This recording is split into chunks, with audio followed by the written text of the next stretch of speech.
श्री साई राम। साई प्रेम वाणी के हमारे आज के प्रसारण में आप सबका हार्दिक स्वागत है। आगामी 25 दिसंबर सन 2020 को क्रिसमस के शुभ दिवस पर हमारा हिंदी प्रसारण सफलतापूर्वक अपने 2 वर्ष पूर्ण करने जा रहा है। द्वितीय वर्षगांठ के अवसर पर कुछ विशेष प्रस्तुतियां भगवान के श्री चरणों के माध्यम से YouTube पर हमारे हिंदी चैनल श्री सत्य साई प्रेम वाणी पर आप सभी को अर्पित की जाएंगी। दर्शन एवं श्रवण लाभ लेने के लिए इस चैनल को सब्सक्राइब कर हमसे जुड़े रहें। आज हम आप सबके लिए लेकर आए हैं सुमधुर कार्यक्रमों की मनमोहक कड़ी। आज के प्रसारण में आप दिव्य संदेश कार्यक्रम के अंतर्गत भगवान बाबा द्वारा लिखित महाग्रंथ भागवत वाहिनी का एक भाग एवं दिव्यानुभव प्रोग्राम के अंतर्गत एक कथा वार्ता सुनेंगे। हम आदर्श जीवन आनंद उपवन के अंतर्गत एक परिचर्चा भी सुनेंगे। तो चलिए कार्यक्रम का शुभारंभ करते हैं।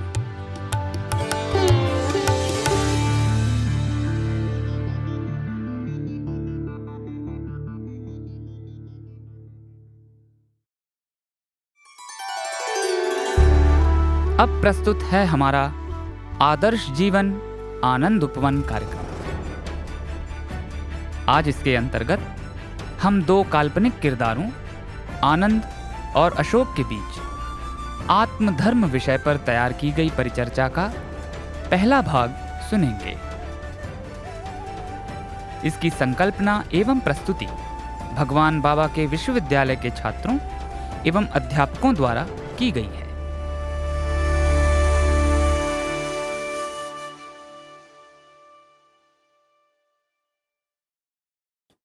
साईराम अशोक, मैं आशा करता हूं कि आज की चर्चा का विषय तुम्हें याद होगा। साईराम आनंद, मैं भूला नहीं हूँ। मेरे ख्याल से तुम्हारा इशारा उस आत्मधर्म की ओर है जिसे हमने पिछली बार आगे कभी के लिए छोड़ दिया था। हाँ अशोक, मैंने धर्म के बारे में तो सुना है, लेकिन आत्मधर्म के बारे में नहीं। ये आत्मधर्म है क्या चीज? और अगर यह जिसे हम धर्म कहते हैं उससे अलग है तो कैसे? आनंद, तुम्हारे इस प्रश्न का उत्तर देने के लिए मैं तुम्ही से एक सवाल करता हूँ। तुम मुझे ये बताओ कि धर्म से तुम क्या अर्थ लेते हो? अपने अंदाज से तो मैं इसे औचित्यपूर्ण कार्य कहूंगा। मैं तुमसे सहमत हूँ आनंद, लेकिन ये बताओ कि इस औचित्य से तुम्हारा क्या तात्पर्य है? मैं तो समझता था कि सब इसका अर्थ जानते हैं। हो सकता है जानते हो, लेकिन इस वार्तालाप के लिए इसकी स्पष्ट परिभाषा जान लेना आवश्यक होगा। तुम देखो, अक्सर होता यह है कि जिस चीज को ए सही समझता है उसी को बी गलत समझ सकता है, और इसी तरह से जिस चीज को बी सही समझता है उसी को ए गलत समझ सकता है। इसलिए हमें इस सही क्या चीज है इसकी स्पष्ट और वस्तुनिष्ठ परिभाषा जान लेनी चाहिए। तुम्हारा कहना महत्वपूर्ण है, मुझे इसके बारे में तनिक विचार करना होगा। लेकिन तब तक तुम वार्ता को जारी रखते हुए मुझे और श्रोताओं को इस आत्मधर्म के बारे में कुछ और बताते जाओ। ठीक है आनंद, लेकिन मुझे इसे विस्तार पूर्वक बताना होगा। मैं इसकी शुरुआत कर्म से करता हूँ। संसार के बारे में सबसे विचित्र बात यह है कि कर्म निरंतर होता रहता है। सृष्टि में कुछ भी स्थायी या परिवर्तन रहित नहीं है, बल्कि वैज्ञानिक लोग तो तुमसे यही कहेंगे कि कर्म ही जगत की पहचान है। और एक ऐसा संसार जहाँ चीजें परिवर्तन रहित या स्थायी हों अर्थहीन और असंभव है, क्योंकि अगर कुछ होगा ही नहीं तो समय की परिभाषा दे सकना बहुत कठिन काम हो जाएगा। ठीक है, तो इससे क्या होता है? मैं वही बताने जा रहा हूँ आनंद। अब जब हमने मान ही लिया है कि कर्म तो सबको करना ही पड़ता है, तो आगे हमें लोगों के कर्म क्षेत्र के बारे में विचार करना होगा। अध्यापक, विद्यार्थी, न्यायाधीश, इन सब के कर्म अलग अलग हो सकते हैं। यह तो स्वाभाविक है, लेकिन तुम कहना क्या चाहते हो? मैं कुछ समझ नहीं पा रहा हूँ। धीरज रखो मेरे दोस्त, धीरज रखो। तुम मानोगे कि जब एक टीचर या अध्यापक औचित्यपूर्ण कार्य करता है तो वह यही कहता है कि ऐसा करना उसका धर्म है। विद्यार्थी, न्यायाधीश या अन्य लोगों पर भी यही बात लागू होती है, ठीक है ना? मैं मानता हूँ, लेकिन एक बार फिर मैं जानना चाहूंगा कि आखिर तुम कहना क्या चाह रहे हो? आनंद, वास्तव में मैं एक बहुत महत्वपूर्ण बात कहना चाह रहा हूँ। अध्यापक के कर्म विद्यार्थी के कर्म से और विद्यार्थी के कर्म न्यायाधीश के कर्म आदि से एकदम अलग होंगे, ठीक है ना? एकदम ठीक, लेकिन ठहरो, मैं जानता हूँ तुम क्या कहना चाह रहे हो। माना कि ये सब लोग औचित्यपूर्ण कार्य कर रहे हैं या अपने अपने धर्म का पालन कर रहे हैं, फिर भी तुम इतना तो मानोगे ना कि उनके कर्मों में बहुत अधिक अंतर होगा। अशोक, उनके कर्म तो अलग अलग होंगे ही, वे एक कैसे हो सकते हैं? मैं मानता हूँ, लेकिन बात यह है कि उनके कर्म भले अलग अलग होते हैं, फिर भी उनमें से हर औचित्यपूर्ण कर्म ही कहलाता है। अब तुम इसे कैसे समझाओगे? देखो, एक चीज सही और दूसरी गलत कहलाती है। इसी तरह से एक चीज ईमानदारी और दूसरी बेईमानी कहलाती है। इसी पैमाने के आधार पर किसी के भी द्वारा किए गए कर्म के बारे में यह कहना संभव है कि वह सही है या गलत। अब इसमें समस्या क्या है? समस्या कुछ भी नहीं है आनंद।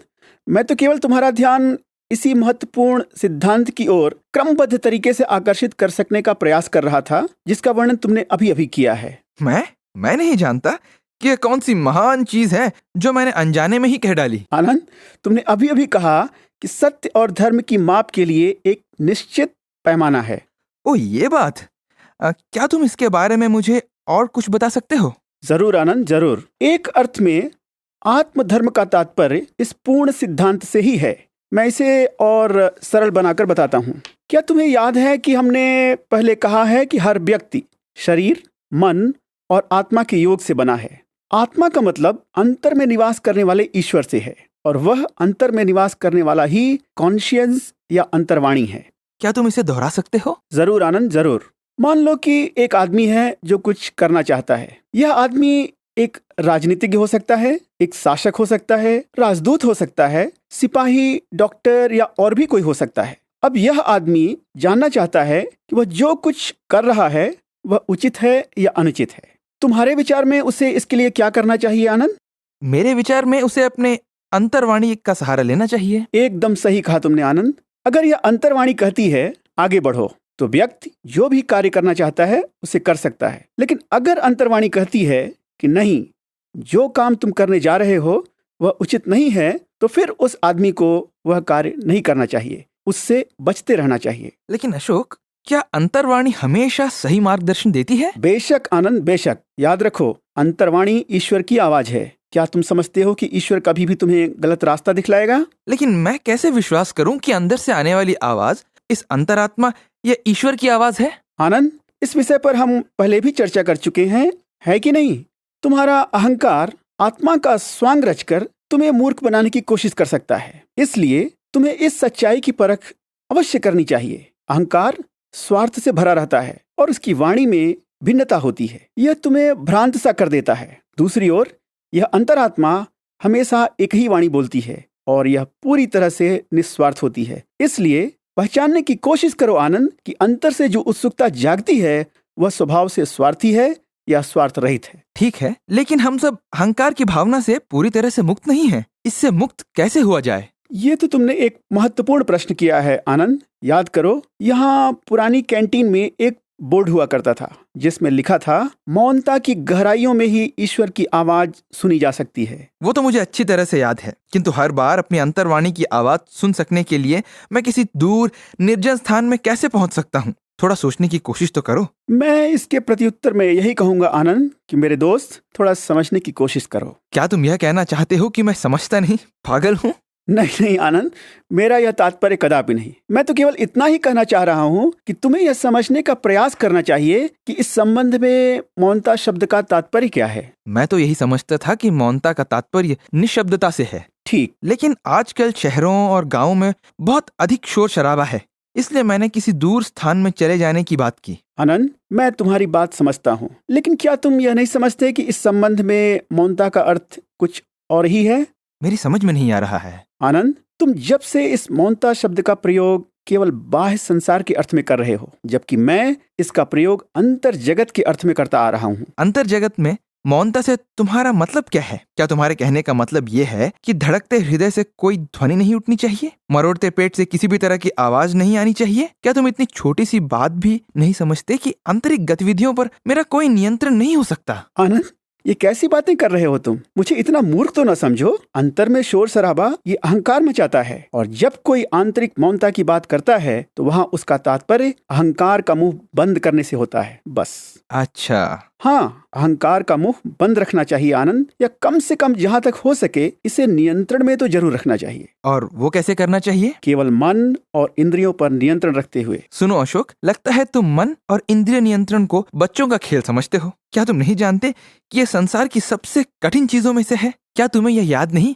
कि जब श्री कृष्ण ने मन और इंद्रियों पर नियंत्रण की बात आरंभ की तो अर्जुन ने भी अपना गांडीव नीचे फेंककर अपनी असमर्थता प्रकट की थी? आनंद, वो सब तो मैं समझता हूँ, भली भांति समझता हूँ, लेकिन अगर तुम कहो तो अभी उस विषय को फिलहाल आगे कभी के लिए छोड़ दिया जाए। भगवान बचाए। चलो हम अपने आत्मधर्म के विषय पर वापस आ जाते हैं। ठीक है आनंद, हम ऐसा ही करते हैं। अब मैं क्या कह रहा था? अच्छा हाँ, मैं किसी कार्य को करने से पहले कॉन्शियंस या अंतर्वाणी की अनुमति लेने की बात कर रहा था। साधारण शब्दों में कॉन्शियंस के द्वारा स्वीकृत प्राप्त कर्म को आत्मधर्म कहा जा सकता है। सुनो, इस आत्मधर्म को लेकर इतनी बहस क्यों? परंपरागत धर्म जिसका सबको पालन करना चाहिए में त्रुटि क्या है कि सब लोग आज आत्मधर्म आत्मधर्म चिल्ला रहे हैं? आनंद, कौन कहता है कि इसमें कोई त्रुटि है? अगर इसमें कोई त्रुटि नहीं है तो हम इस आत्मधर्म का नाम लेकर इतनी उलझन क्यों पैदा कर रहे हैं? इसलिए कि आम नियम हर परिस्थिति के लिए पर्याप्त नहीं होते। मुझे ये बताओ कि तुम जो कह रहे हो उसका मतलब क्या है? ठीक है, मैं इसे बताता हूँ, आराम से बताता हूँ। तुम जानते हो कि बहुत समय पहले ही महाराज मनु ने समाज के विभिन्न वर्ग के लोगों के लिए कर्तव्य निर्धारित कर दिए थे। अगर कह सकें तो ये ही कार्य संबंधी नियम थे और इन्हें मनु धर्म के नाम से जाना जाता था। तुम्हारे कहने का मतलब कि मनु धर्म ने यह भी बताया कि एक राजा, गुरु या योद्धा और ऐसे ही अन्य लोगों को क्या करना चाहिए? हाँ, अवश्य बताया है। ठीक है, अगर मूर्खों के लिए नियमावलियां पहले से ही मौजूद हैं तो फिर समस्या क्या है? आनंद, तुम जानते हो कोई भी नियमावली हर परिस्थिति को अपने में समाहित नहीं कर सकती। इसलिए कभी कभी लोग रुकावट सी महसूस करते हैं। उनके सामने ऐसी परिस्थिति आ जाती है कि वे निर्णय नहीं ले पाते कि उन्हें क्या करना चाहिए और क्या नहीं करना चाहिए। ऐसा इसलिए होता है कि मनु धर्म में उन्हें इसका कोई समाधान नहीं मिलता। ऐसी परिस्थिति में तुम क्या करोगे? तुम ही बताओ। मैं अवश्य बताऊंगा आनंद। बात साफ कर देने के लिए मुझे एक छोटी सी घटना से शुरुआत करने दो। ये घटना हमारे ही एक स्टूडेंट के साथ कुछ वर्षों पहले घटी थी। ये लड़का उस समय दिल्ली में था और उसकी ग्रैंडमदर मद्रास से दिल्ली ट्रेन से आने वाली थी। अब इस बेचारी बूढ़ी को हिंदी का एक शब्द भी नहीं आता था, जबकि दिल्ली हिंदी भाषी क्षेत्र है। इसलिए उसके पिताजी ने उससे कहा, बेटे, ग्रैंडमदर फला फला ट्रेन से आने वाली हैं और वह ट्रेन 12 बजे दोपहर को दिल्ली पहुंचती है। कार ले लो और स्टेशन जाकर ग्रैंडमदर को रिसीव करके सुरक्षित घर ले आओ। ध्यान रखना कि ट्रेन आने से पहले ही तुम स्टेशन पर पहुंच जाओ। क्यों? क्योंकि ग्रैंडमदर को यहाँ की भाषा नहीं आती। इसलिए अगर तुम वहां समय से ना पहुंचे तो वे बड़ी मुसीबत में पड़ जाएंगी। फिर क्या हुआ? इसके बाद हुआ ये आनंद कि यह लड़का अपने पिता की कार लेकर स्टेशन पहुंचा और कार पार्किंग के लिए गया। वह बेचारा गाड़ी खड़ी करने वाला ही था कि एक पुलिस वाले ने आकर कहा, तुम यहाँ गाड़ी नहीं खड़ी कर सकते। अब उस लड़के ने पूछा, क्यों? तो पुलिस वाले ने कहा, अगर तुम मुझे 100 रुपए दो तो मैं तुम्हें कार यहाँ खड़ी करने दूंगा, वरना नहीं। अब हमारा वह स्टूडेंट उससे बहस करने लग गया। उसने पुलिस वाले से कहा, तुम मुझे बोर्ड दिखाओ जहाँ लिखा हो कि पार्किंग फीस 100 रुपए है। पुलिस वाले ने कहा, बोर्ड की कोई जरूरत नहीं है, मेरा कहना ही पर्याप्त है। अब उसके ऐसा कहने पर इस स्टूडेंट ने कहा कि तुम्हें कितना भी पैसा देने के लिए मैं तैयार हूँ, लेकिन तुम्हें मुझे रसीद देनी होगी। लेकिन पुलिस वाला ऐसा करने के लिए तैयार न था। लेकिन इस सब में तो बहुत समय लग गया होगा। फिर ट्रेन का क्या हुआ? ठहरो, उन दोनों को इस तरह से बहस करते देखकर वहां बहुत अधिक भीड़ जमा हो गई। अब भीड़ में जमा सारे लोग तमाशा देख रहे थे। कुछ लोगों ने इस बेचारे का पक्ष लेते हुए कहा कि घूसखोरी का सामना करने का यही एक उपाय है, जबकि दूसरों ने कहा कि पुलिस वाले की बात मान लो, अपना काम निकालो और चलते बनो, क्योंकि बड़े बड़े लोग भी तो आखिर यही काम करते हैं ना।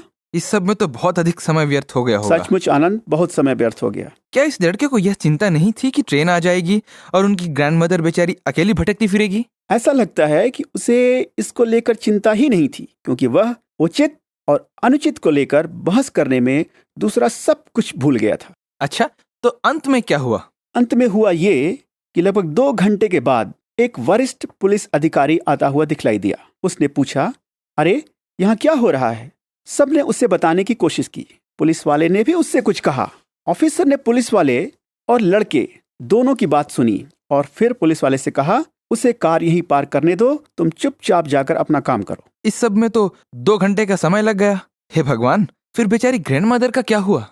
मैं क्षण भर के लिए यह अनुमान लगाने के लिए तुम्हें छोड़ देता हूँ, लेकिन मेरे विचार में आनंद, इन 2 विकल्पों के मध्य प्राथमिकता के प्रश्न को लेकर उठी द्वंद्वात्मक परिस्थिति में इस बच्चे ने जो किया उसकी हमें सराहना करनी चाहिए। मुझे तो इसमें कोई द्वंद्व की स्थिति ही नहीं दिखलाई पड़ती। इस लड़के ने अपने पिता की आज्ञा का उचित पालन नहीं किया। प्लेटफॉर्म में जाकर ट्रेन अटेंड करके ग्रैंडमदर को रिसीव करने की जगह वह एक पुलिस वाले से व्यर्थ की बातों में उलझ गया। आनंद, यह सब उतना सरल नहीं है जितना तुम सोच रहे हो। इस लड़के के सामने 2 विकल्प थे, एक तो पिता की आज्ञा के अनुसार ग्रैंडमदर को रिसीव करने का और दूसरा घूस न देने का। उसके सामने समस्या यह थी कि वह इन दोनों में से प्राथमिकता किसे दे। तुम्हारा कथन विचारणीय है। देखो आनंद, जीवन में कभी कभी ऐसी परिस्थितियां भी हो सकती हैं जिनके बारे में मनुस्मृति में कुछ भी नहीं कहा गया है। अब प्रश्न यह है कि ऐसी परिस्थितियों में करना क्या चाहिए? क्या करना चाहिए? ओह, यही आत्मधर्म सामने आता है। हाँ, आता है। आता नहीं, सचमुच आता है। कैसे? मूलतः आत्मधर्म एक नियंत्रण सिद्धांत की तरह है जो किसी भी व्यक्ति की ऐसी कठिन परिस्थितियां जिनकी चर्चा मैंने अभी अभी की है में सहायता करता है। फिलहाल जिस परिस्थिति का वर्णन मैंने किया है वह धर्म संकट की स्थिति कहलाती है। अच्छा, और तुम इस धर्म संकट की स्थिति को कैसे परिभाषित करोगे? एक धर्म संकट की स्थिति वह स्थिति है आनंद, जिसमें पहुंचकर किसी आदमी को कार्य के 2 या 2 से अधिक विकल्प दिखलाई पड़ते हैं। उनमें से हर विकल्प कर्म के विशेष सिद्धांत के अनुरूप होता है और इसीलिए अपने क्षेत्र में उचित लग सकता है। लेकिन इन बहुत से विकल्पों में से एक का चयन कैसे किया जाए, यही डायलेमा या धर्म संकट की स्थिति है। अशोक, कार पार्किंग की समस्या की ओर वापस जाते हुए मैं अनुमान लगा सकता हूँ कि बेचारे उस लड़के को कितने बड़े धर्म संकट का सामना करना पड़ा होगा। सच में आनंद, हमारे पूर्वज भी इसे धर्म संकट कहकर ही संबोधित करते थे। अर्जुन के सामने भी यही धर्म संकट खड़ा हुआ था कि नहीं? हाँ, हुआ था, जरूर हुआ था। और उसे उस धर्म संकट में डालने के लिए हमें ईश्वर को बार बार धन्यवाद देना चाहिए, क्योंकि अगर ऐसा ना हुआ होता तो आज हमारे पास भगवत गीता ही ना होती। ठीक है, मैं मानता हूं कि धर्म संकट की स्थिति आ खड़ी हो सकती है और आम नियमावलियां ऐसी परिस्थितियों में कोई सहायता नहीं करती। तब किसी को क्या करना चाहिए? ओह, यहाँ संबंध आत्मधर्म से जुड़ जाता है। तुम्हें मेरे लिए इसे समझा कर कहना होगा। अवश्य आनंद, अवश्य। अब बात को सरल बना सकने के लिए हम मान लेते हैं कि आत्मा, ईश्वर और स्वामी एक हैं। तुम मानते हो? मानता हूं। बहुत अच्छा। अब मैं आत्मधर्म को परिभाषित करते हुए कहूंगा कि आत्मधर्म का तात्पर्य ऐसे कार्यों से है जिनकी अनुमति स्वामी प्रदान करेंगे और जिन्हें स्वामी पसंद करेंगे। तुम्हें इस बात को समझा कर कहना होगा, क्योंकि मैं नहीं जानता कि स्वामी किस चीज से खुश होंगे और किस चीज से ना खुश। ठीक है आनंद, अब हम अर्जुन से संबंधित प्रचलित कथा की ओर वापस चलते हैं। जैसा कि मैंने तुमसे कहा, अर्जुन के सामने एक धर्म संकट था। मैं जानता हूं कि अर्जुन के सामने कोई समस्या थी, लेकिन वास्तव में उसका आध्यात्मिक धर्म संकट किस बात को लेकर था? सीधी सी चीज थी, कर्तव्य की मांग थी कि उसे कौरवों से युद्ध करना चाहिए, विशेषकर जब वह इसके लिए प्रतिज्ञाबद्ध हो चुका था। तुम अपने वचनों से विमुख नहीं हो सकते हो क्या? यह उसकी समस्या का एक पक्ष था। दूसरा पक्ष यह था कि वह कैसे अपने ही पितामह और अपने ही रक्त संबंधियों के साथ युद्ध कर सकता है। इस दृष्टिकोण से सोचते हुए अर्जुन ने सोचा कि उसे युद्ध से विमुख ही रहना चाहिए। यह अर्जुन का धर्म संघात था, 2 तरह के कर्तव्य और दोनों एक दूसरे के विरुद्ध। उनमें से उसे किस एक का पालन करना चाहिए? ठीक है, तो फिर कृष्ण ने उसे क्या करने की सलाह दी? कृष्ण ने उससे केवल इतना ही कहा कि अर्जुन, अपने आत्मधर्म का पालन करो। क्या कृष्ण ने उसे यह भी समझाया कि आत्मधर्म है क्या? हाँ, समझाया, जरूर समझाया। तुम ईश्वर से तुम्हें मझधार में छोड़ देने की आशा तो नहीं कर सकते आनंद, कि कर सकते हो? ठीक है, मैं अपने शब्द वापस ले लेता हूँ। अब बताओ कि कृष्ण ने अर्जुन से क्या कहा? तुम मुझसे सारी भगवत गीता दोहराने की बात कर रहे हो आनंद? मैं ऐसा तो नहीं कर सकूंगा। मैंने तुमसे ऐसा करने के लिए कब कहा? मैं तो केवल साधारण तौर पर इतना जानना चाहता हूँ कि कृष्ण ने अर्जुन को आत्मधर्म की क्या सीख दी और उस सब का हमसे क्या संबंध है? यह एक अच्छा प्रश्न है आनंद।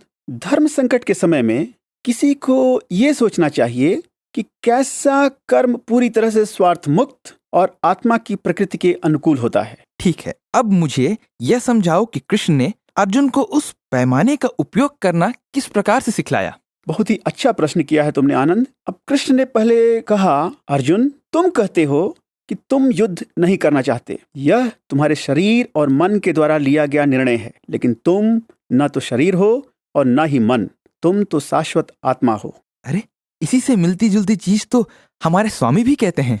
क्यों नहीं कहेंगे, और उन दोनों में ये समानता तो होगी ही मेरे दोस्त। आखिर हमारे स्वामी हैं कौन? क्या वह फिर से आए कृष्ण नहीं है? कृष्ण और अर्जुन के प्रसंग पर अब वापस आते हुए कृष्ण ने कहा, अर्जुन तुम युद्ध से विमुख हो रहे हो, क्योंकि तुम सोचते हो कि यह तुम होगे जो अपने पितामह आदि को मारेगा, लेकिन ऐसा करते समय तुम अपने मूल कर्तव्य को भूल रहे हो। तुम एक क्षत्रिय हो, और क्षत्रिय का सबसे पहला कर्तव्य धर्म की रक्षा करना होता है। यहाँ सामने एक युद्ध है जिसमें एक ओर अधर्म की सेना है और दूसरी ओर धर्म की। तुम धर्म के पक्ष में हो। अगर तुम धर्म के पक्ष में युद्ध न कर रहे होते तो क्या मैं तुम्हारे साथ होता? मैं तुमसे धर्म के लिए ही युद्ध करने के लिए कह रहा हूँ, और तुम हो कि तरह तरह की मूर्खतापूर्ण बातें कर रहे हो। अर्जुन, तुम अपने मूल कर्तव्य, अपने आत्मधर्म को भूल रहे हो। अशोक, क्या मेरा यह कहना सही होगा कि निस्वार्थ भाव से, चाहे वह संसारिक तौर पर कितना भी कष्टकर क्यों न हो, अपना कर्म करना ही आत्मधर्म है?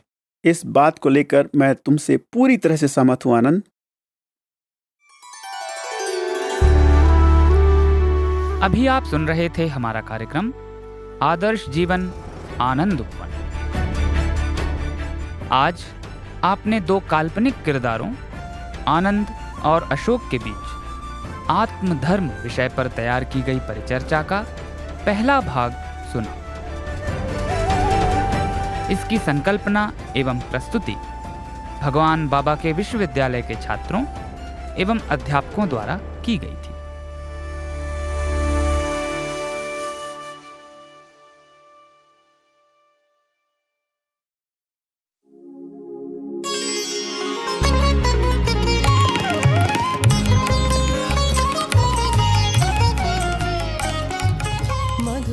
अब प्रस्तुत है दिव्य संदेश।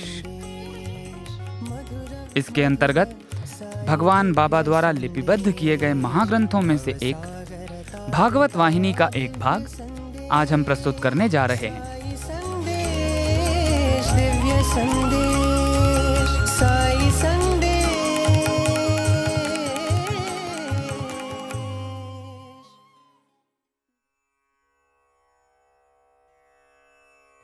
अध्याय 22।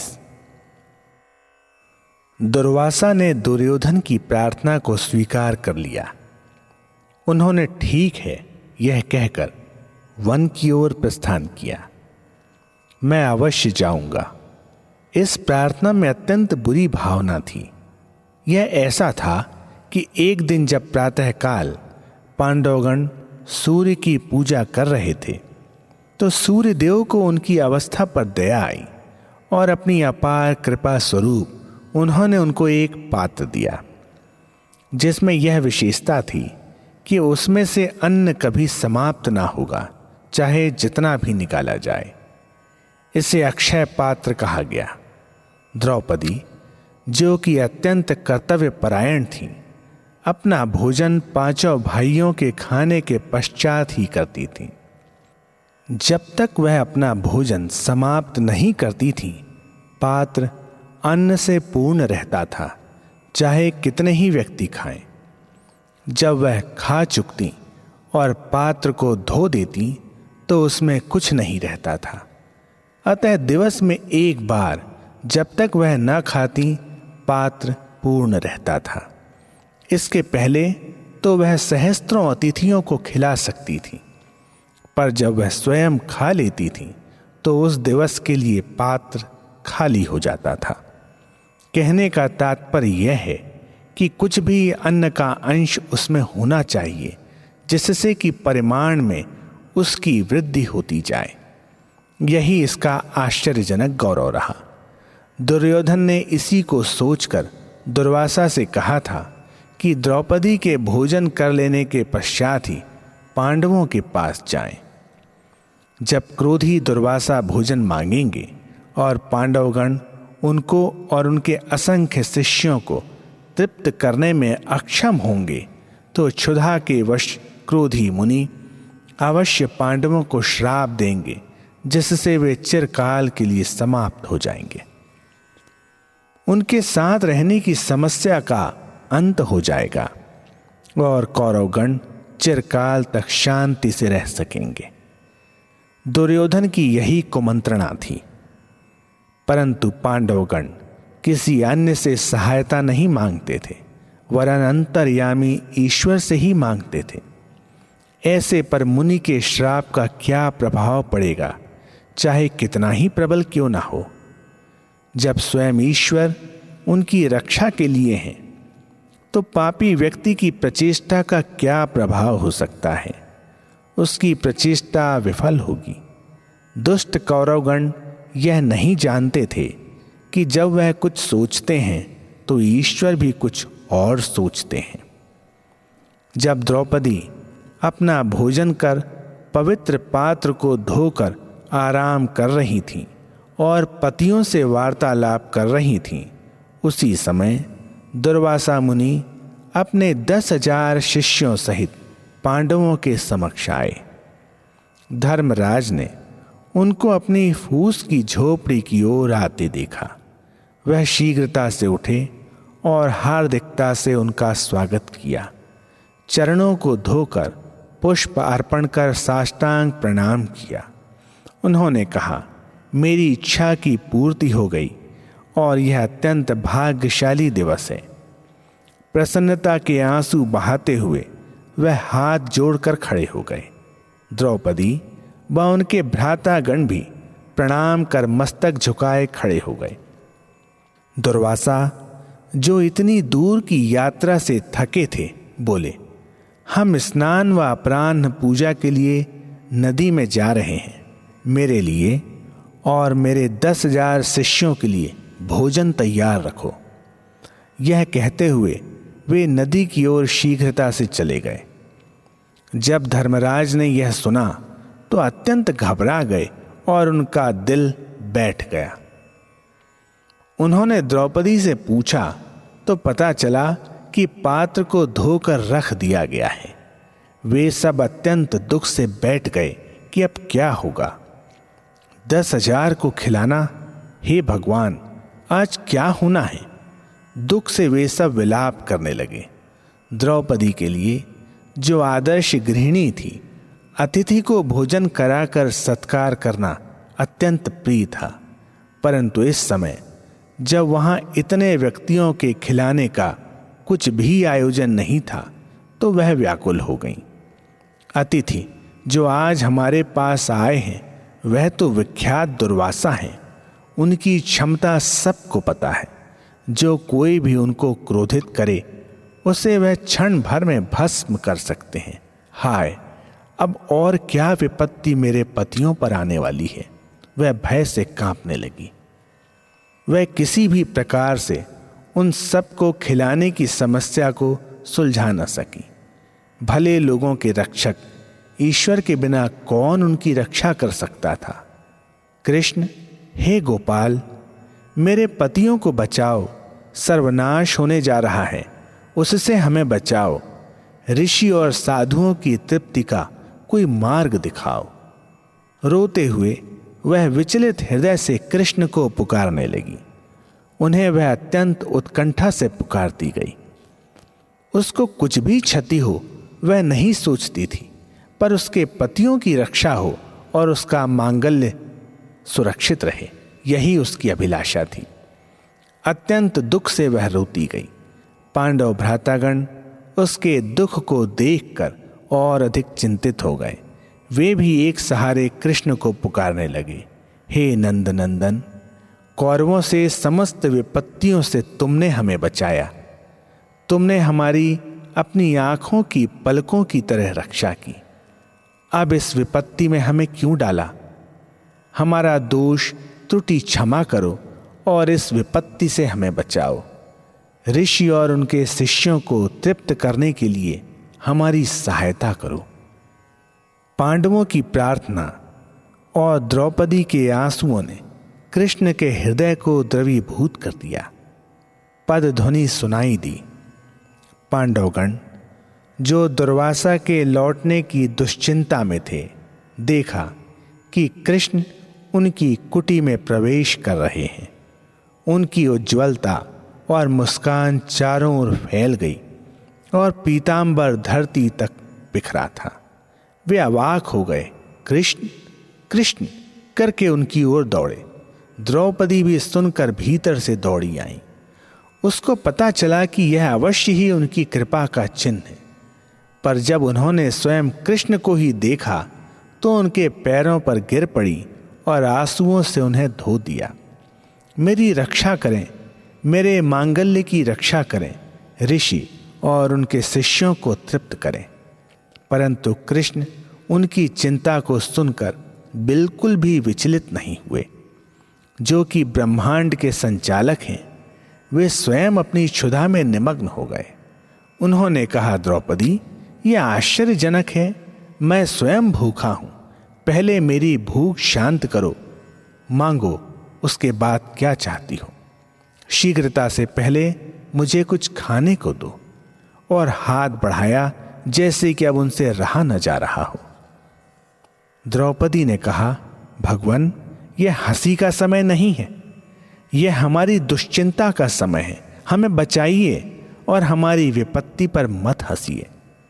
वस्त्र के कोने से वह अपने आंसुओं को पोंछने लगी। दोनों हाथों को जोड़कर वह प्रार्थना करने लगी। कृष्ण ने उसके मुख को उठाकर कहा, बच्चे, स्त्रियों की आंखों में अत्यंत शीघ्रता से ही आंसू आ जाते हैं। क्या मेरी क्षुधा आंसुओं से जा सकती है? कृष्ण अपनी मौज की मुद्रा में थे। द्रौपदी बोली, गोपाल, आप हमारे द्वार पर आए द्वितीय अतिथि हैं, पर आप जो मांगते हैं वह यदि हम ना दें तो आप विनाश के लिए श्राप नहीं देंगे। परंतु अन्य जन तो 10,000 शिष्यों के साथ क्षुधा तृप्ति के लिए अपेक्षा कर रहे हैं। हम अब भस्मित होने वाले हैं। अब इस वन में हमको एक भी अन्न का दाना कहाँ से प्राप्त होगा? इस निर्जन स्थान में इतने अल्प समय में इतने व्यक्तियों की क्षुधा का निवारण हम कैसे कर सकते हैं? इस प्रकार से वह अपने दुख के कारण को समझाने लगी। गोपाल जोर से हंसने लगे। तुम कहती हो 10,000 अतिथि आए हैं, मैं एक भी यहां पर नहीं देखता हूं। मुझे तुम्हारी बातों पर हंसी आ रही है। उन शिशुओं के प्यार के लिए जो दूर हैं, तुम अपने गोद के शिशु को फेंक दे रही हो। पहले मुझे मर्यादा दो जिससे मेरी क्षुधा तृप्त हो। पुनः उनके लिए चिंता करना जो दूर हैं। कृष्ण कहने लगे कि पहले उनका सत्कार किया जाए। इस तरह क्षुधित व्यक्ति का अभिनय उन्होंने बहुत अच्छे ढंग से किया। द्रौपदी को पुनः समझाना पड़ा, स्वामी, पात्र में विभिन्न प्रकार की खाद्य सामग्री थी और सबको दी गई और समाप्त हो गई। मैंने अंत में खाई थी। मैं सूर्य देव के दिए पवित्र पात्र को धोकर अलग उठाकर रखती हूँ। मैं आपकी क्षुधा को कैसे शांत करूं? आप ही हमारा सहारा हैं। यदि आप जो सर्वज्ञाता हैं ऐसा दुख दें तो दूसरों को क्या कहें? और द्रौपदी रोने लगी। गोपाल ने कहा, पात्र को यहाँ पर लाओ। यदि उसमें मुझे एक भी अन्न का दाना मिले तो मैं प्रसन्न हो जाऊंगा। अतः उसने भीतर जाकर पात्र को लाकर कृष्ण के हाथ में दे दिया। गोपाल ने भीतर हाथ टटोल कर देखा कि एक भी अन्न का दाना कहीं धुलने से बच गया हो। पात्र के मुख के पास उनको साग का एक अंश प्राप्त हुआ। अतः उन्होंने द्रौपदी से पूछा, द्रौपदी, आज तुमने साग का भोजन किया लगता है।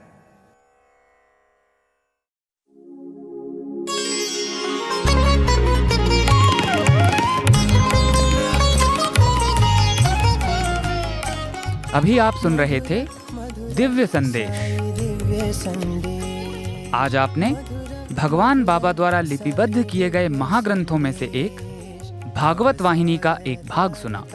दिव्य संदेश, साई संदेश। संदेश, साई संदेश।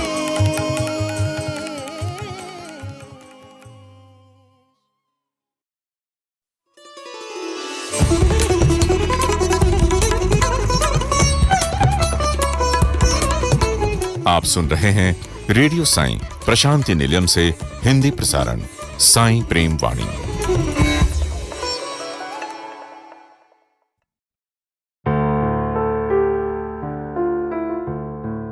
अब प्रस्तुत है हमारा प्रोग्राम दिव्यानुभव।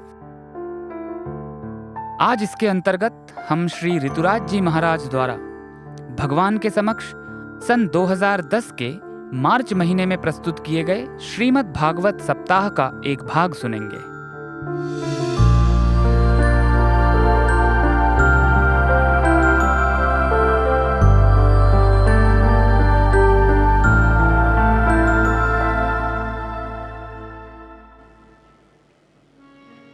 संतों ने दरवाजा खटखटाया, हरे राम हरे कृष्णा, हरे राम हरे कृष्णा। अजामिल की पत्नी ने दरवाजा खोला तो देखा कि ओ हो, आज तो द्वार पर महात्मा आए, दरवाजे पर संत आए। स्वागत किया, महाराज प्रणाम, आप यहां कैसे? भाई डाकू के घर में साधु। लेकिन पता है बाबा कहते हैं कि व्यक्ति से घृणा मत करो, वृत्ति को बदलो। आदमी बुरा नहीं होता, आदमी का स्वभाव बुरा होता है, स्वभाव को बदलो। व्यक्ति बुरा नहीं होता, उसकी वृत्तियां बुरी होती हैं। और ध्यान रखिए, बुरे से बुरे व्यक्ति में भी कोई ना कोई अच्छाई तो होती है, और अच्छे से अच्छे व्यक्ति में भी कोई ना कोई बुराई तो होती है। बुरा व्यक्ति नहीं होता, बुरी वृत्तियां होती हैं। और अवतार वृत्तियों के रूपांतर के लिए ही होता है। इसलिए धर्म के क्षेत्र में बाहर कुछ नहीं बदलना है, धर्म के क्षेत्र में जो भी बदलना है वो भीतर ही बदलना है। कहा भक्त अजामिल यहीं रहते हैं। संतों ने गांव में उनकी बड़ी प्रशंसा सुनी है। अजामिल की पत्नी फूट फूट के रोने लगी। काहे के भक्त, अरे काहे के महात्मा, महाराज मैं गणिका हूं, वो डाकू हैं, ये बच्चे हैं, बस जीवन ऐसे ही बीत रहा है।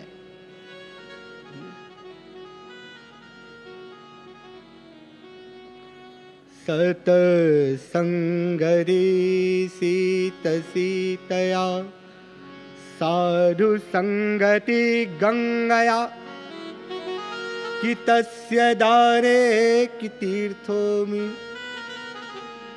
तापो भूमि किमयश्यते।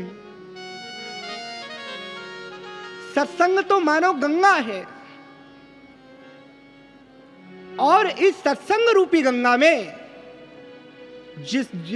जो भी अवगाहन के लिए जाएगा उसे निश्चित लाभ प्राप्त होगा।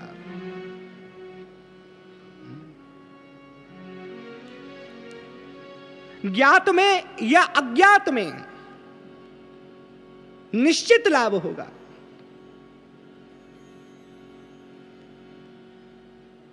गणिका ने कहा महाराज वो भक्त नहीं है, वो तो डाकू हैं, आप यहां कैसे आ गए नाथ?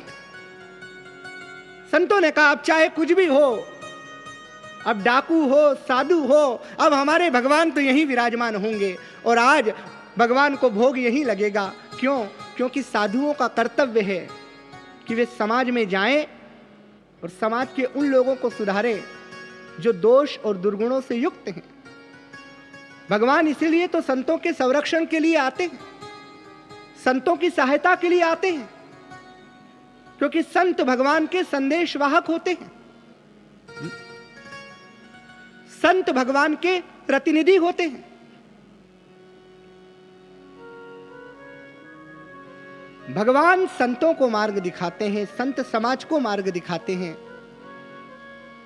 संतों ने कहा कि अब भक्त अजामिल भक्त हो, अजामिल भक्त ना हो, डाकू हो, साधु हो, जो भी हो, लेकिन आज तो भोग भगवान का यही लगेगा, आज तो हमारे भगवान यही विराजमान होंगे।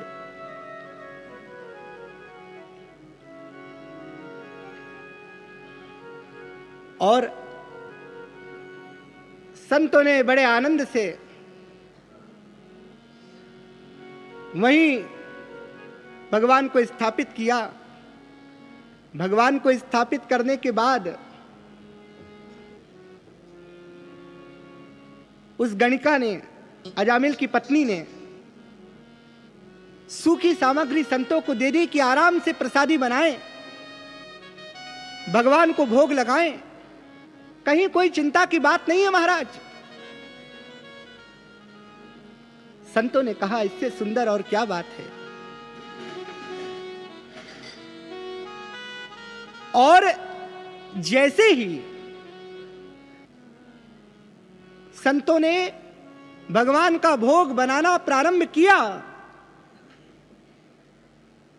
वैसे ही अजामिल आ गए। जैसे ही संतों ने भगवान का भोग बनाना प्रारंभ किया, वैसे ही अजामिल आ गया। और अजामिल ने संतों को देखकर कहा, ये क्या कर रहे हो? मेरे घर में भगवान का चित्र, मेरे घर में संकीर्तन, मेरे घर में ये सब क्या हो रहा है? संतों ने कहा, महाराज, हम सभी अयोध्या से वृंदावन जा रहे हैं। किसी ने बताया कि आप बड़े अच्छे व्यक्ति हैं, बाद में पता चला आप कैसे व्यक्ति हैं। अब भगवान की कृपा से जो हो गया वो हो गया। इतने में अजामिल की पत्नी बाहर आई। अपनी पत्नी से वह डरता था, इसीलिए अजामिल की पत्नी ने कहा कि देखो, आज तक हमारे घर में कभी यज्ञ नहीं हुआ, आज तक कभी हमारे घर में भगवान का चित्र नहीं आया, आज तक कभी हमारे घर में संत नहीं आए। और घर क्या है?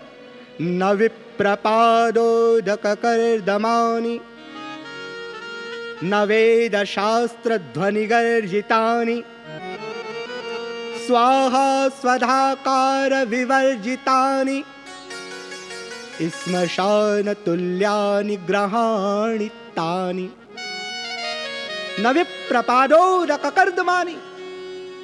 जहां कभी विप्रों की, विद्वानों की चरणों की धूल नहीं गिरती, जहां कभी विप्रों के मुख से स्वाहा स्वधाकार जिस घर में नहीं गूंजता, भारतीय संस्कृति, जहां कभी अतिथि के चरणों की कीचड़ घर में नहीं पड़ती,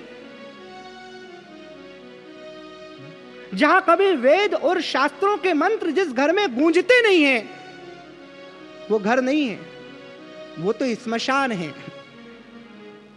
और ध्यान रखिए, मकान बनाना बड़ा आसान है।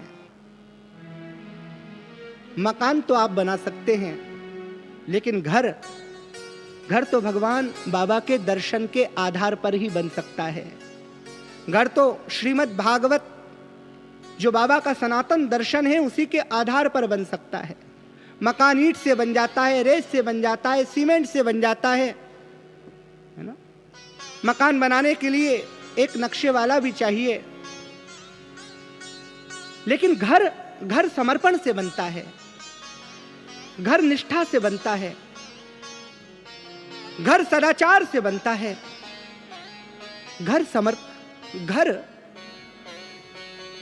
घर अहोभाव से बनता है। घर बनाना बड़ा मुश्किल काम है, मकान बनाना बड़ा आसान काम है। अजामिल की पत्नी ने कहा कि देखो, आज तक कभी हमारे घर में अतिथि नहीं आए, आज तक कभी हमारे घर में संत नहीं आए, आज तक कभी हमारे घर में भगवान का चित्र नहीं रखा गया। आज जीवन में पहली बार ऐसा अवसर आया है, प्रभु ने कृपा की है कि हमारे घर में भगवान का चित्र आया है, संत आए हैं, संकीर्तन हो रहा है। आज संत यहीं रहेंगे। संतों ने सुंदर प्रसाद बनाया, भगवान को भोग लगाया, और भगवान को भोग लगाकर आनंद से कीर्तन किया। बड़े ही आनंद से कीर्तन किया। और सुबह सुबह जब संत जाने लगे तो अजामिल की पत्नी से कहा कि बेटी, हम जा रहे हैं, अब तुम्हें कुछ देना तो चाहिए ना। बेटी हम तो संत हैं, हमारे पास देने को कुछ नहीं है। हमारा धन तो हमारे भगवान है, इसके अतिरिक्त हमारे पास कोई धन भी नहीं है। लेकिन सुनो बेटी, हमारी एक इच्छा है कि तुम्हारा जो अगला पुत्र हो उसका नाम नारायण रखना, और कोई इच्छा नहीं है। अजामिल की पत्नी ने बात मान ली कि अब जो पुत्र होगा उसका नाम नारायण रखेंगे। देखिए भगवान कितने दयालु हैं। परिश्रम करे चाहे कोई भी कितना, कृपा के बिना काम चलता नहीं है। निराशा निशा नष्ट होती न जब तक, दया धाम जब तक निकलता नहीं है। कितना भी प्रयास करो, अनुग्रह के बिना कुछ भी संभव नहीं है। संत तो चले गए, लेकिन बालक का नाम रखा नारायण। नारायण परो ज्योति, नारायण परो ब्रह्म।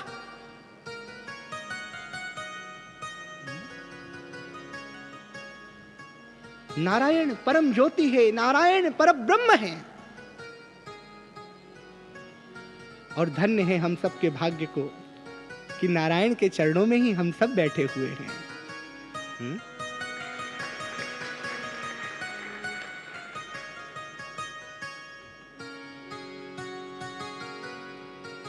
अब अजामिल को अपने छोटे बेटे से बड़ा विशेष प्रेम है। नारायण नारायण नारायण नारायण, आए तो नारायण, जाए तो नारायण, बैठे तो नारायण। नारायण जब हुआ बालक तो नारायण नाम रखा। नारायण नारायण, चोरी करने जाए तो नारायण, चोरी कर कर आए तो नारायण, घर में तो नारायण, बाहर तो नारायण, बाजार में तो नारायण। नारायण नारायण नारायण नारायण। ओहो हो, भाय कुभाय वही अलक आलसहु, नाम जपत मंगल दस दिसहु। आप चाहे न जानते हो, लेकिन भगवान आपको जानते हैं। कोई कहे अजामिल को पता नहीं है नारायण किसका नाम है, वो तो सब भूल गया है।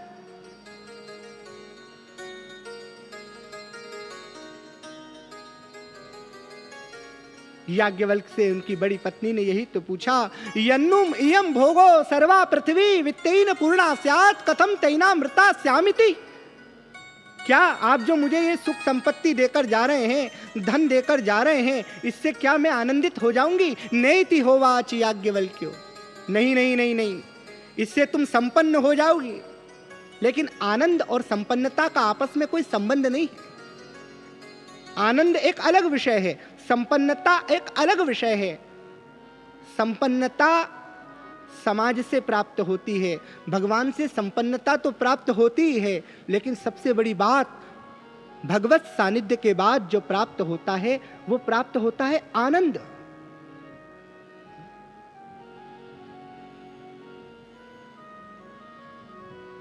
नेति होवाच याज्ञवल्क्यो कर्णवताम जीवितम तथैव ते जीवितम नाशास्ति वित्ते नेति। वित्त से आनंद की प्राप्ति नहीं होती, वित्त से सुविधाएं जुट जाएंगी, लेकिन आंतरिक उत्सर्ग, आंतरिक जागरण और चेतना का रूपांतर वित्त से संभव नहीं है। उसके लिए तो शरणागति का भाव पैदा करना पड़ेगा, अनन्यता का भाव पैदा करना पड़ेगा।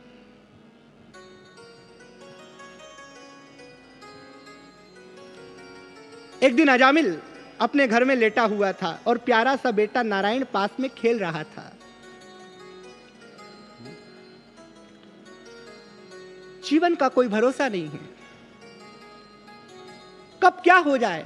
वो भौरा सुबह शाम सुबह जाता है, कमल का मकरंद खूब आनंद से छकता है।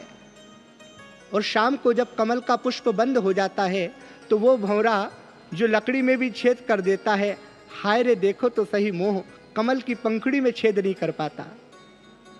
और क्या विचार करता है? रात्रि गमिष्यति भविष्यति सुप्रभातम भास्वानुदेश्यसि हसिष्यति पंकजश्री।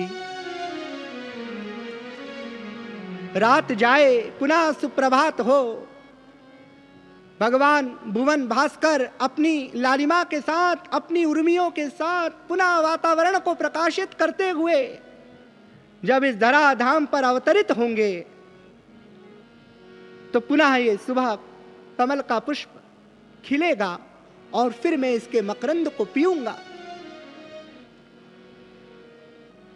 इत्थं दोषगते कोशगते द्विरेफे।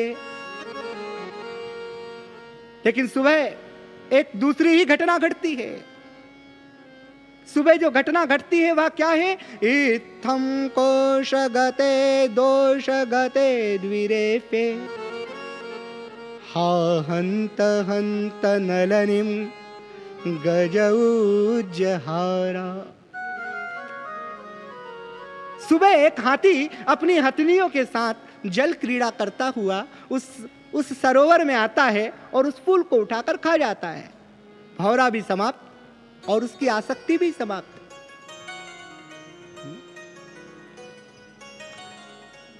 तो अजामिल को अपने इस पुत्र से बड़ा विशेष स्नेह है।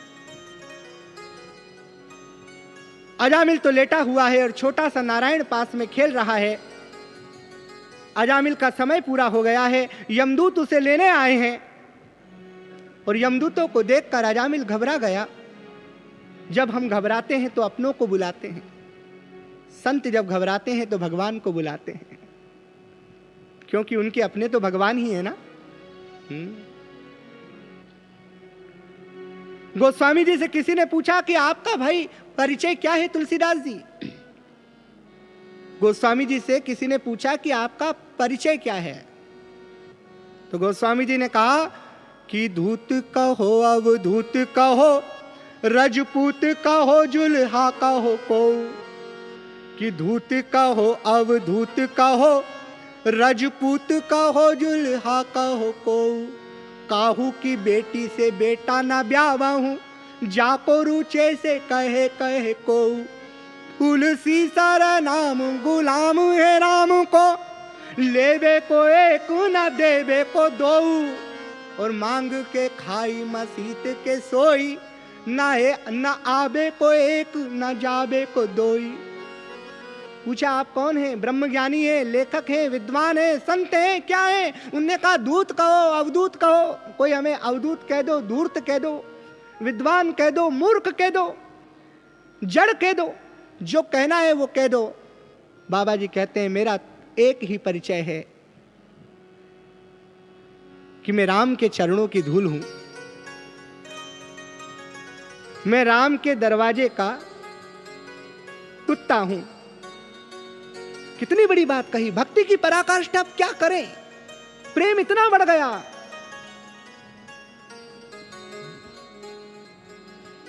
उनके नाम की ही रोटी खाता हूं और उनके ही घर में रहता हूं, बस मेरा और कोई परिचय नहीं है। मेरा एक परिचय है कि मैं राम जी का हूं और राम जी मेरे हैं, इसके अलावा कोई परिचय नहीं है। अजामिल ने यमदूतों को देखा तो जो जिसको जानता है संकट में वो उसी को बुलाता है। अजामिल ने अपने पुत्र को बुलाया, नारायण नारायण नारायण, ओ नारायण। ये नारायण तो सुन नहीं पाया, लेकिन इन नारायण ने सुन लिया और भगवान के पार्षद अजामिल को बचाने के लिए आ गए। ओहो, नारायणा पंकजलोचना प्रभु केयूरहारे परिशोभमाना न शोभितो येन क्षणं मुकुन्दो वृथा गतं तस्य नरस्य जीवनम्।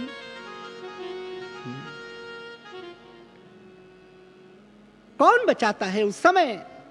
बुलाया उस नारायण को, लेकिन आ गए भगवान के पार्षद, और भगवान के पार्षदों ने कहा देखो इसको हाथ नहीं लगाना, ये भगवान का भक्त है। यमदूतों ने कहा ये भगवान का भक्त नहीं है, ये स्वयं का भक्त है। इसने उन नारायण को नहीं, अपने लड़के को बुलाया है। भगवान के पार्षदों ने कहा कि इसका लड़का तो अभी पैदा हुआ है, आजकल का है, लेकिन नारायण नाम तो भगवान का सनातन नाम है, और कोई भी यदि नारायण कहेगा तो नारायण नाम पर मूल अधिकार तो भगवान का है। देखो इसने भगवान को बुलाया है, इसको आप नहीं ले जा सकते। यमदूतों ने जब अधिक जिद की तो भगवान के पार्षदों ने कहा कि स्वामी की इच्छा के बिना इसको ले जाना संभव नहीं है, भगवान की इच्छा के बिना इसको नरक में ले जाना संभव नहीं है, इसलिए यह नरक नहीं जाएगा। भगवान के पार्षदों में और यमदूतों में बड़ा संघर्ष हुआ।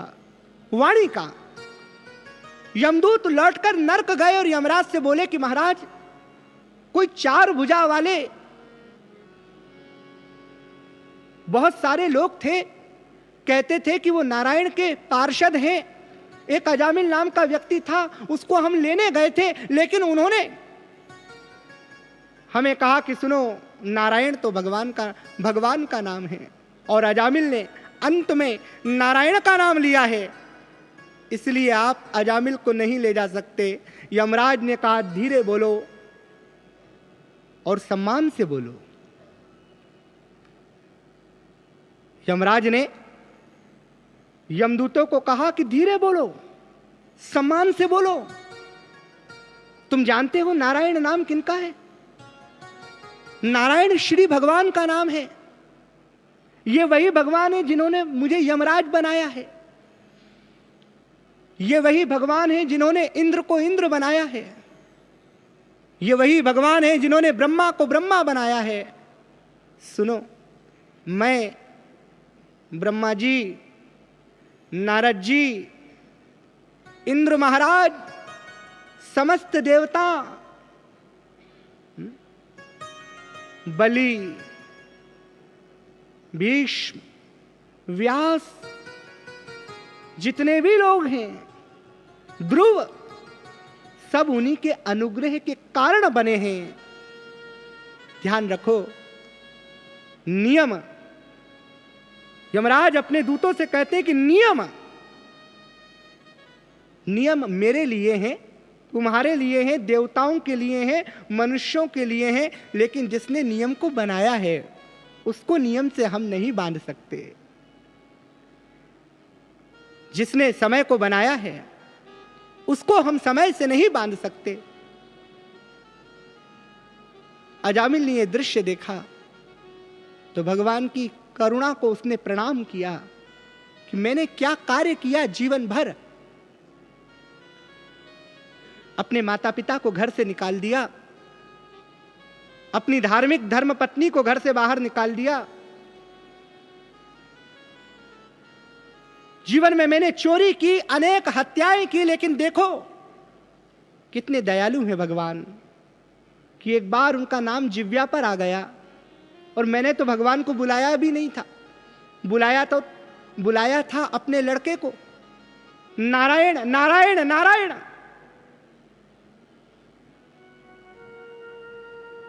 लेकिन आ गए दूसरे नारायण के दूत।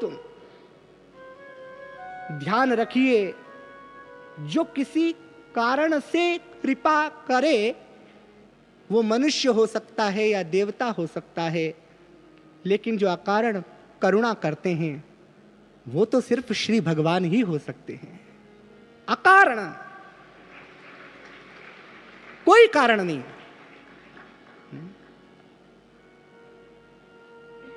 अजामिल ने प्रेरणा ली, शिक्षा ली, सीखा। उसी समय घर को शुद्ध किया, वातावरण को, घर के वातावरण को शुद्ध किया, पुनः शिखा धारण की, पुनः यज्ञोपवित्र धारण किया। दुष्प्रवृत्तियों से अजामिल दूर हुआ, बुरे विचारों से अजामिल दूर हुआ और अजामिल ने साधना प्रारंभ की। न कहकर सभी वाक्य भगवान बाबा के श्री चरणों में समर्पित। बोलिए भगवान श्री सत्य साईं बाबा जी की जय। ओम शांति शांति शांति।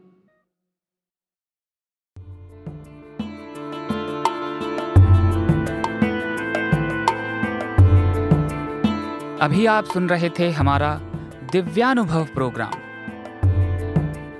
आज इसके अंतर्गत आपने श्री ऋतुराज जी महाराज द्वारा भगवान के समक्ष सन 2010 के मार्च के महीने में प्रस्तुत किए गए श्रीमद् भागवत सप्ताह का एक भाग सुना।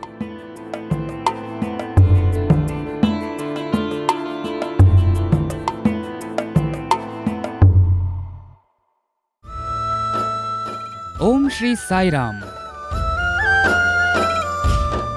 25 दिसंबर सन 2020 को क्रिसमस के शुभ दिवस पर YouTube के हमारे हिंदी चैनल श्री सत्य साई प्रेम वाणी की द्वितीय वर्षगांठ के अवसर पर भगवान के श्री चरणों के माध्यम से आप सभी को अर्पित की जाएंगी कुछ विशेष प्रस्तुतियां। दर्शन एवं श्रवण लाभ लेने के लिए हमारे चैनल को सब्सक्राइब कर हमसे जुड़े रहें। जय साई राम।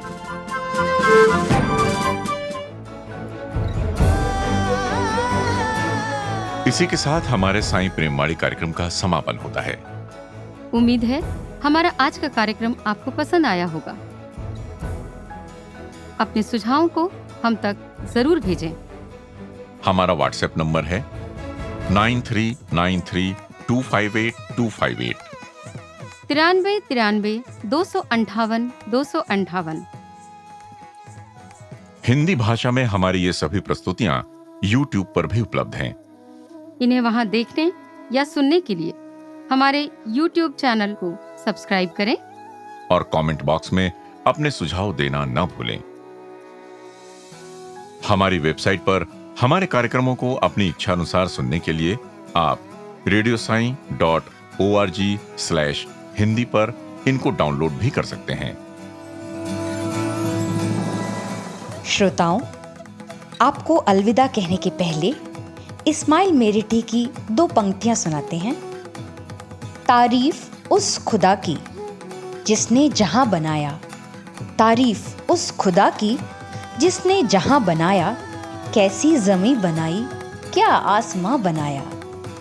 श्री सत्य साई प्रेमवाणी के श्रोताओं को अगली मुलाकात तक सब प्रेम साई राम।